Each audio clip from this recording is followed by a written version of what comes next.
Magandang hapon po sa ating mga gandang dilag. Especially Lola Ason from Gino. Shout out kay Gino. Sa iyong apo. Ngayon pa natira natin pungkong. Ayan, pasensya na po at walang aircon. Pinapakabit ko pa po ngayon eh. Pasensya na po kayo ha. Nanay, meeting ay! Yung aircon! Pakibuhay! Okay, simulan na po natin ang ating session. Ay, ano ba yun? Magdadasal ba? Lighter!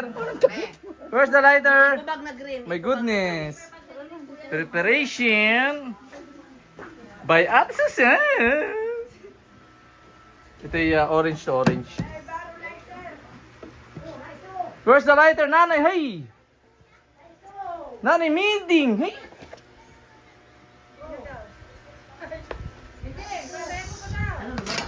Sige!